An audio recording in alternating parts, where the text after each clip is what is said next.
जय गुरु जी। सत्संग bye Jaya aunty on 24 जुलाई 2015। गुरु जी अपने भक्तों की झोली कभी भी खाली नहीं रहने देते। यदि हमारे भाग्य में इस वक्त कुछ भी नहीं लिखा है तो भी हमारी जिंदगी की गाड़ी चलती रहती है।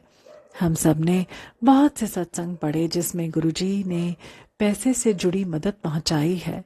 मैं भी कुछ ऐसे ही सत्संग शेयर करना चाहती हूँ। गुरुजी हमें जादू करके वैसे नहीं देते, वो प्रैक्टिकल तरीके से ही देते हैं, पर हमें समझा देते हैं कि ये गुरुजी ने दिया है। जैसा कि मैंने पहले भी शेयर किया है कि मैं फकीर हूँ, मेरी झोली खाली है, एक भी पैसे पर अपना अधिकार नहीं समझ पाती। वहीं अपने को दुनिया का सबसे अमीर भी समझती हूँ, क्योंकि मुझे इतना समझ आता है कि जब भी मुझे जरूरत होगी गुरुजी का खजाना खुला है मेरे लिए।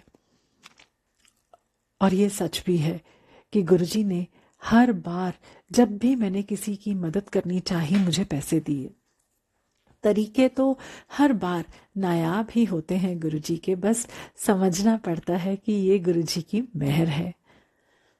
बहुत से संगत जो अभी आर्थिक मुसीबत झेल रहे हैं, उनका सवाल होता है कि गुरुजी जब अपना प्यार हम पर बरसा रहे हैं, अपनी मौजूदगी हमें दिखा रहे हैं, फिर हमारी स्थिति क्यों नहीं सुधार देते।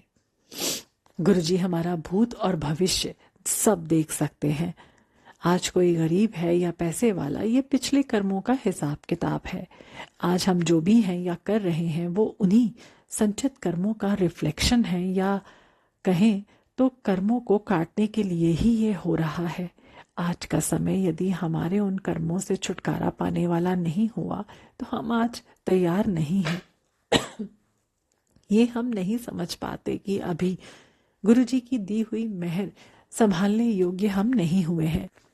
एक बार किसी करीबी की मदद के लिए मैं झगड़ पड़ी गुरुजी से। कहा कि आपने उसे दिया नहीं, इस कारण वो ऐसा है। यदि उसे भी हमारी तरह ही दिया होता तो वो भी आपके गुण ही गा रहा होता। आपको उसकी मदद करनी होगी।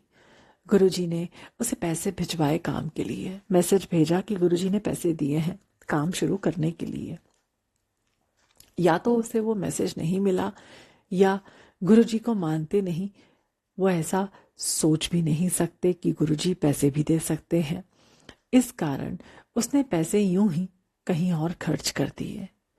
मुझे गुरुजी ने समझा दिया कि जब तक सही वक्त नहीं आएगा गुरुजी पैसे हाथ पर रख भी देंगे तो भी वो उसे इस्तेमाल नहीं कर पाएंगे।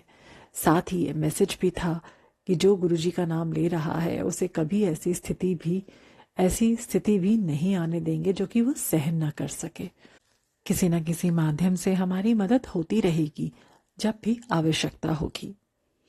एक आंटी अपने सोशल संस्था के लिए चंदा जुटाकर एक प्रोजेक्ट को शुरू कर रही थी। उनकी जबानी ये सत्संग है कि वो बिना हिसाब किए खर्च करती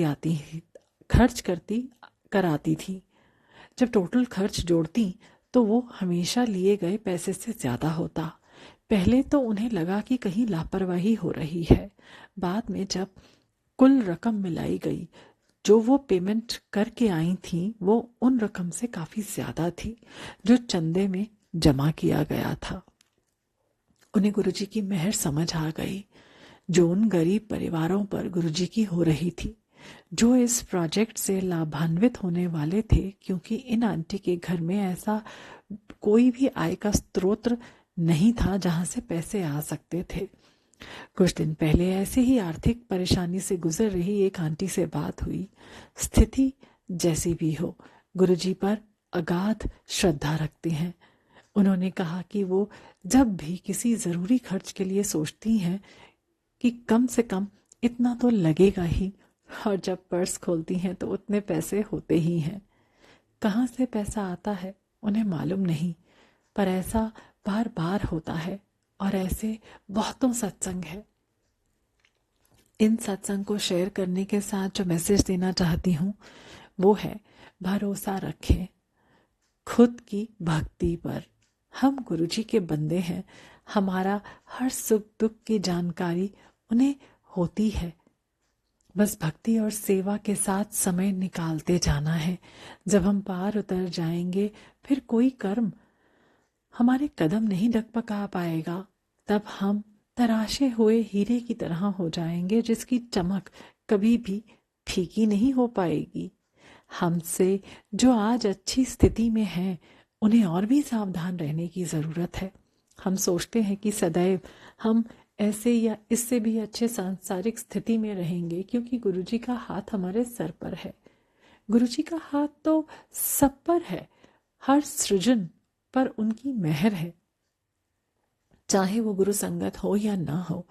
यदि आज हमने दिए हुए संसाधनों का सही इस्तेमाल नहीं किया, दान या सेवा करके अपने कर्मों को सही नहीं रखा, तो पुराने संचित कर्मों के बल पर हम कब तक टिक पाएंगे। जैसे ही वो खत्म हुए ऐसी जगह जाकर गिरेंगे कि दोबारा शायद मौका ना मिले संभलने का। हर बार गुरुजी की मेहर नहीं होती उठाने के लिए। मेरी बेटी को इंटर्नशिप के पैसे मिले। बच्ची बहुत खुश थी अपनी पहली कमाई से। मैंने पूछा, क्या करोगी इससे?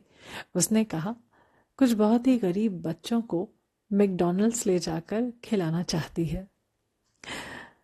आज के बच्चे हैं, सोच पिज्जा बर्गर तक ही जाती है, पर जो तृप्ति वो देना चाहती थी कुछ ही बच्चों को, यह उसका गुरुजी को शुक्रिया करने का तरीका था।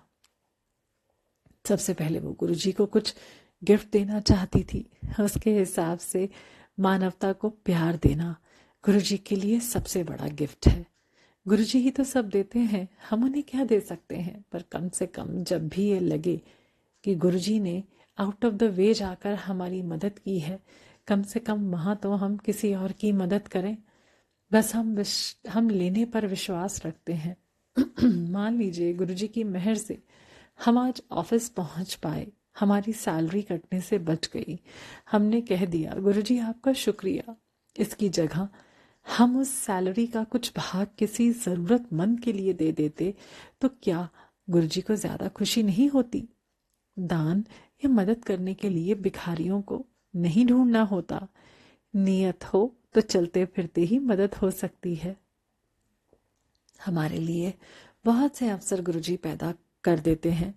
पास या फेल होना हमारे हाथ में होता है। हम सबसे प्यार कर सकें, गुरुजी ऐसी कृपा करें। जय गुरुजी।